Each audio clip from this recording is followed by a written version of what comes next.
The city didn't hum anymore, it just groaned under the weight of the wind pushing through the steel canyons. Welcome back to the next chapter of Tossing Fate. Today we're diving into episode 8, a walk-on part in a war. So you think you can tell / heaven from hell? Sam closed his eyes, letting the hallucination or the memory or the transmission wash over him. The voice was raspy and distant. Did they get you to trade your heroes for ghosts? Hot ashes for trees, hot air for a cool breeze? In this episode, we follow Sam across the threshold into the dead heart of Midtown. It's a graveyard of yellow cabs and shattered glass. The silence of this ruined world is heavy. It presses against your eardrums. But for Sam, that silence is about to be broken by a phantom frequency.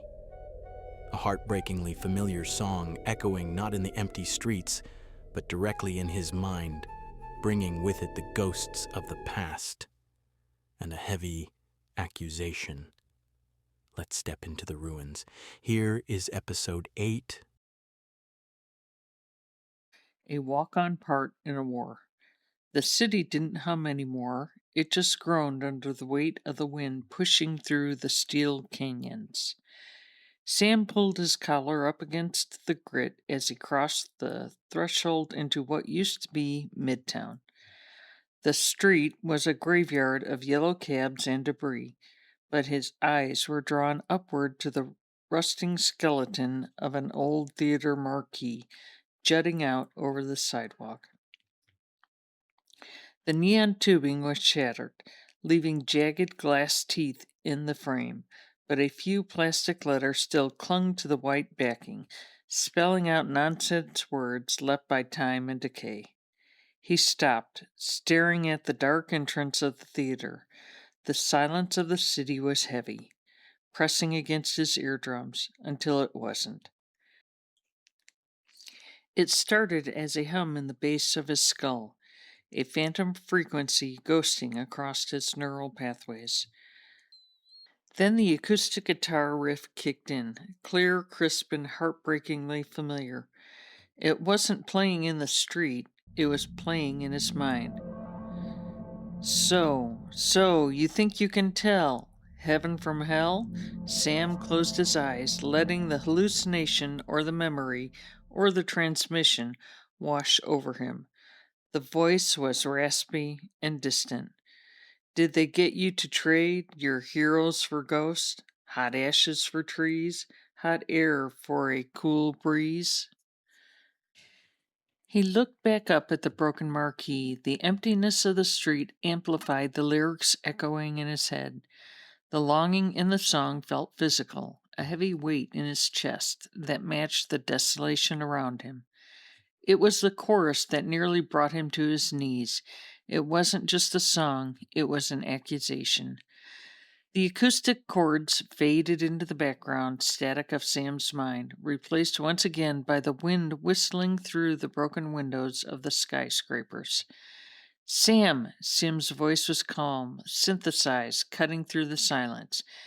The android, or whatever Sim was becoming these days, pausing, tilted his head. Your heart rate spiked for 12 seconds. Threat assessment? No threat, Sam muttered, shaking his head to clear the phantom music. Just memories. Let's keep moving. They pushed deeper into the grid. The shadows grew longer as the buildings clustered tighter together, forming an artificial canyon that blocked out most of the gray sunlight. They stepped over a fallen traffic light that lay across the asphalt like a dead mechanical tree. The deeper they went, the more the city felt like a tomb, silent, massive, indifferent. 2 blocks back, hugging the shadows of a gutted bodega, Cynthia watched them. She moved with a predator's grace, stepping carefully over shattered glass to avoid making a sound. Her coat was the color of the concrete, blurring her outline against the ruins. She lowered her binoculars, her eyes narrowed as she tracked the 2 figures ahead. She saw Sam hesitate near the theater, saw the way he rubbed his temples as if fighting off a headache, and she saw his son. Sim, hovering close, always watching, always calculating. Got you, she whispered, her voice lost in the wind. She waited for them to turn the corner onto 42nd Street before she moved, slipping from cover to cover, a ghost trailing a ghost. She didn't know yet if Sam was broken or if he was the only one left who was truly awake. But she intended to find out before the sun went down. The alleyway was a dead end blocked by a collapsed fire escape and 20 years of rot. Glenn backed up until his spine hit the wet brick. He held his improvised stun baton with trembling hands, the battery coil humming a weak, dying note. Beside him, Thomas leaned heavily on his cane, his breathing ragged but his face set in a grim line.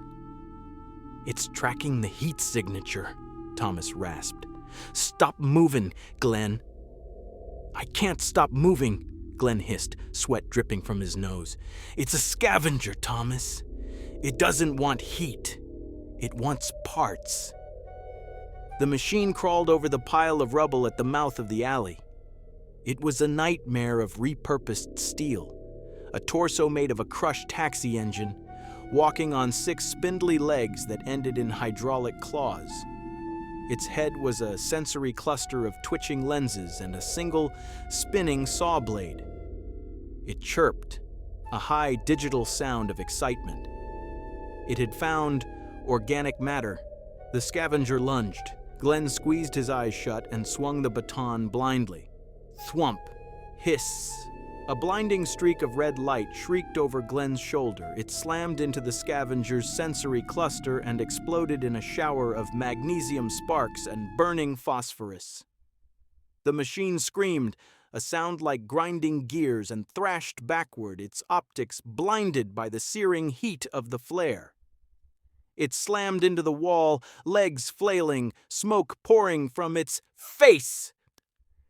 "Kick the leg!" a voice roared from the darkness. "The hydraulics are exposed!" A tall figure sprinted past Glenn. He moved with the balance of someone used to shifting ground. He didn't hesitate. He planted a boot into the bot's knee joint, shattering the coupling. As the machine collapsed, a second figure, younger, silent, stepped out of the shadows and put 2 precise pistol rounds into the bot's battery core. The machine shuddered once and died. Silence returned to the alley, broken only by the hiss of the dying red flare on the wet pavement. Glenn slid down the wall, clutching his chest. Thomas straightened his coat, looking at their rescuers with narrowing eyes. The man who had fired the flare lowered his launcher. He was rugged, bearded, and wore a jacket that looked like it had been patched with tarp material. He smelled of salt and ozone. "That," Glenn wheezed, looking at the burning wreckage, "was a hell of a shot!" "Magnesium burns at 3,100 degrees, Sam said calmly, reloading the flare gun. "Logic boards melt at 400. "You two all right?" the stranger asked. "Better than the robot," Thomas said, gesturing with his cane to the smoking heap. "That was a magnesium flare, naval grade. You don't find those in the subway tunnels." "No," the stranger said. He holstered the flare gun and extended a hand. "I'm Sam. This is Sim. We're not from the city." Glenn took the hand, pulling himself up. "Glenn. And the grumpy one is Thomas. If you aren't from the city, where did you come from? The algorithm owns everything from DC to Boston." "We came from the water," he said. He quickly explained the existence of the Fahrenheit 451, the converted cruise ship, the plastic fuel, the hydroponic gardens, and the new generation of wild humans born at sea. He spoke of the blue spheres and the ultimatum that had forced them to dock. "We docked," Sam finished, looking up at the terrible tower, "but we didn't surrender. I came here to kill the brain of the beast." Sam looked at the 2 men in their ragged clothes. "But I need guides. You two. You don't look like drones. You aren't plugged in." Thomas let out a dry, rattling laugh. He tapped his chest. No, we are what the mind calls leftovers, redundant data, errors in the code. Thomas stepped into the fading light of the flare. Before the silence fell, I was a professor of probability at Columbia. I taught students that the universe was governed by chaos, by chance. Then the mind spoke up. It decided that chance was inefficient. It fixed the stock market, it fixed the weather, it fixed us. He pointed to Glenn. Glenn here was a jazz pianist, one of the best, but the mind analyzed every piece of music ever written and composed the perfect song. Mathematically flawless. It made Glenn obsolete. Who needs a human player when the algorithm can play the soul out of a saxophone without breathing?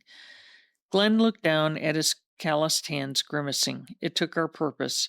So we went underground. We've been living in the subway tunnels and basements of collapsed museums for 15 years, eating trash and lichen, avoiding the patrols. We met 5 years ago, Thomas continued, his voice growing stronger, in the ruins of the public library.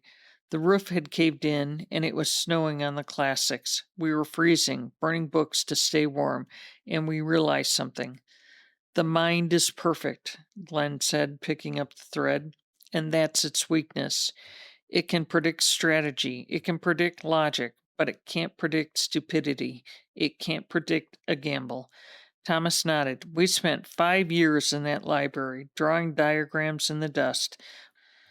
We mapped the power conduits. We found the blind spots. We built a plan to disable the great mind. But we are just two old men with a cane and a broken baton. We had the map, but we didn't have the storm. Thomas looked at Sam's flare gun, then at the wild, determined look in Sim's eyes. We needed a random variable, Thomas whispered, something the mind couldn't account for. A ship that burns trash, a boy with a gun, a crew crazy enough to walk into the lion's den. He reached into his pocket and pulled out the two red dice. He rattled them in his hand. We've been waiting for the dice to land, Thomas said, looking Sam in the eye. The world is stuck in a loop of perfect order, Sam. The only way to break it is by tossing fate back into the gears. Episode 9. The Intersection of Variables. Soon to be release. Cynthia moved through the shadows of 42nd Street like a ghost in a graveyard. She kept 50 yards back, watching the backs of Sam and Sim as they navigated the maze of crushed vehicles and fallen masonry. She wasn't alone. She had felt the eyes on her for the last 2 blocks. It wasn't the heavy, digitized gaze of a scanner drone. This was organic. It was skittish. She stopped abruptly, ducking into the skeletal remains of a coffee shop, her hand hovering over the knife on her belt. The air smelled of wet ash and old rust. "Come out," she whispered, her voice low but sharp enough to cut the silence. A pile of rags in the corner shifted. A boy no older than 12 uncurled himself from the debris. He looked like he had been assembled from the city's refuse.